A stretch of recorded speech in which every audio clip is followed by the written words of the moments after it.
नमस्कार, मैं रोहित कुमार, आप न्यूज फाउंडेशन देख रहे हैं। तेजस्वी यादव ने लालू यादव को लेकर के एक नया बयान दिया है।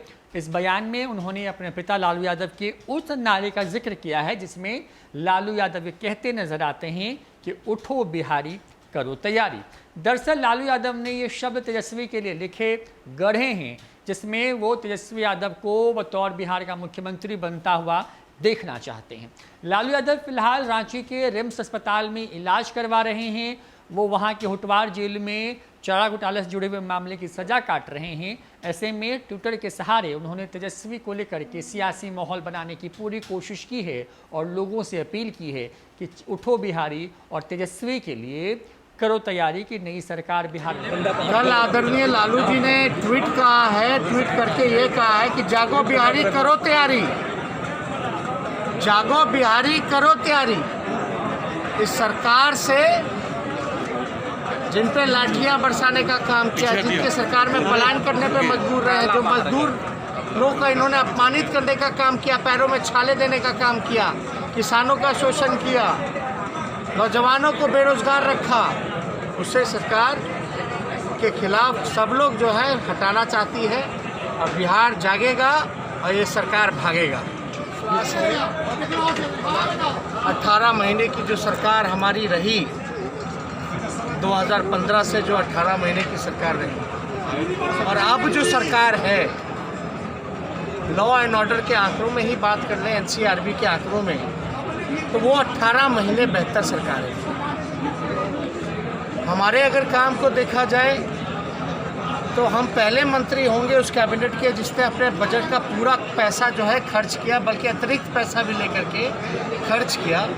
आपके जितने मंत्री हैं सारे पैसे को सरेंडर कर दे रहे हैं, बजट का पूरा खर्चा नहीं हो पा रहा है, लोगों तक तो योजनाओं का फल तो छोड़िए, पूरी तरीके से 60 भ्रष्टाचार नीतीश कुमार जी के राज में कायम हो चुके हैं।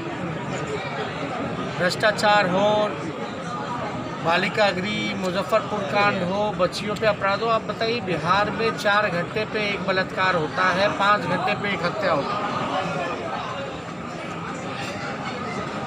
60 घोटाले, क्राइम, अपराध में बिहार बड़ी तेज़ी से बढ़ रहा है, अव्वल नंबर आ रहा है। नीति आयोग के सूचकांक में, सारे सूचकांक में बिहार जो है फिसड्डी है। शिक्षा, स्वास्थ्य पे तो कुछ कहना ही नहीं है। लेकिन जो सबसे बड़ी समस्या है, गरीबी है, भूखमरी है, पलायन है, बेरोजगारी है।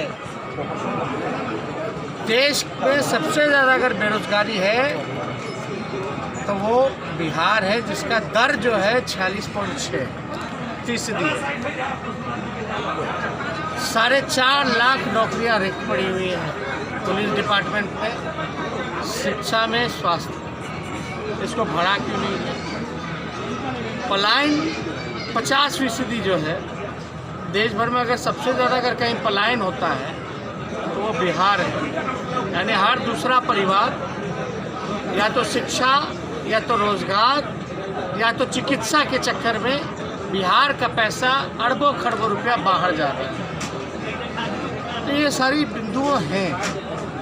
किसान बदहाल है। आज रघुवंश बाबू होते तो आज वो भी सड़कों पे नजर आते। इस बिल के खिलाफ, जो किसान विरोधी बिल है, सबसे आगे अगर कोई व्यक्ति मिलता तो रघुवंश प्रसाद जी इस बिल के खिलाफत करते, क्योंकि इसको निजीकरण किया जा रहा है, प्राइवेटाइज कर दिया जा रहा है, सरकारी नियंत्रण में कुछ नहीं रह गया। एमएसपी की जहाँ तक बात है, इस बिल में कोई जिक्र नहीं है। ये बिचौलिया और जमाखोरों के लिए ये बिल लाया गया है। कॉर्पोरेटीकरण किया जा रहा है। किसान का आय दुगुना करना था, कर्ज माफ़ करना था, तो ये किसानों को चक्कर कटवाना चाहते हैं उन बिचौलियों के चक्कर में, उन जमाखोरों के चक्कर में। और जो इनके फंड दाता है उनको वो कठपुतली बना रहे हैं हमारे अन्नदाताओं। तो किसान हो, मजदूर हो, बेरोजगार नौजवान हो, गरीब हो, हर कोई तबाह इस मौजूदा सरकार से है। अभी तो जैसे चुनाव का ऐलान हो गया, कोरोना है, और वैशाली जिले की बात करें बिहार में, बाढ़ का कहर है, तो ऐसे में आपको क्या लगता है कि बाढ़ का इंतजाम कौन करेगा कि वोटर आए? अब तो देखिए, हम लोगों को जो चीज़ें राय मशवरा देना था हम लोगों ने इलेक्शन कमीशन में दिया। इलेक्शन कमीशन जो तय करता है वही होना है। वोटर कैसे निकलेंगे बाढ़ में? अब आप देखिए, नेपाल जो है कितना टन पानी जो है वो छोड़ दिया है। जो आपका चंपारण का इलाका है, गोपालगंज का इलाका है, उसमें फिर से जल स्तर में जो है वृद्धि आ रही है। अब तो ये इलेक्शन कमीशन अगर सक्षम समझता है कैसे कराएगा, अब तो यही जवाब देगा इलेक्शन कमीशन सरकार। लेकिन हम लोग हर कभी भी चुनाव हो हम लोग उसके लिए तैयार हैं। तो कहा जा रहा है कि आरजेडी और सबसे ज़्यादा युवाओं को इस बार उम्मीदवार बनाया है, सही है क्या? पिछले बार भी हम लोगों ने बनाया था। 80 में से 40 उम्मीदवार जो हैं युवा जीत करके आए थे। 10 महिलाएं जीत के आई थी, यानी 50% युवा महिला राष्ट्रीय जनता दल के वो जीत के आया। राष्ट्रीय Janata Dal A to Z की पार्टी है। सभी जात, सभी धर्म, सभी वर्गों का हम लोग ख्याल रखें। लालू यादव बेहद सक्रिय हैं। 2 दिनों से लगातार इस तरह के ट्वीट्स, इस तरह की शायरी के सहारे वो एक तेजस्वी यादव को लेकर के एक माहौल बनाने की कोशिश में हैं, जिसमें ये बताने की कोशिश हो रही है कि युवाओं के सहारे बिहार में सत्ता परिवर्तन जो है वो किया जा सकता है, सत्ता बदली जा सकती है और उसकी अगुवाई कोई और नहीं बल्कि तेजस्वी यादव जो है वो कर रहे हैं। बिहार विधानसभा चुनाव की बात करें तो 3 चरणों में चुनाव होने हैं। 28 अक्टूबर, 3 नवंबर और 7 नवंबर को। 10 नवंबर को ये तय हो जाएगा कि बिहार का नया मुख्यमंत्री कौन होगा। तेजस्वी यादव क्या 15 साल की नीतीश सरकार को हटा पाने में सफल होंगे या एक बार फिर से नीतीश कुमार सत्ता में वापसी करेंगे?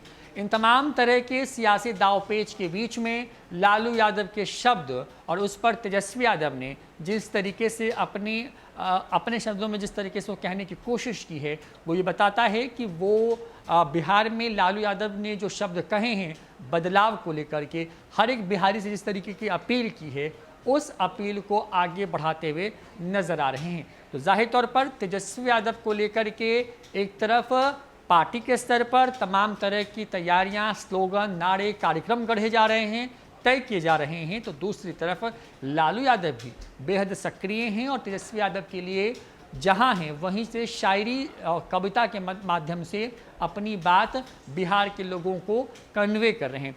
बिहार विधानसभा चुनाव 2020 पहला चुनाव होगा पिछले 30 सालों में जो बिना लालू के होगा। ऐसे में लालू यादव की गैर मौजूदगी में उनके जो वोटर्स हैं, जो उन्हें चाहते हैं, जो उन्हें मानते हैं, उनके लिए ये वक्त थोड़ा मुश्किल भरा है।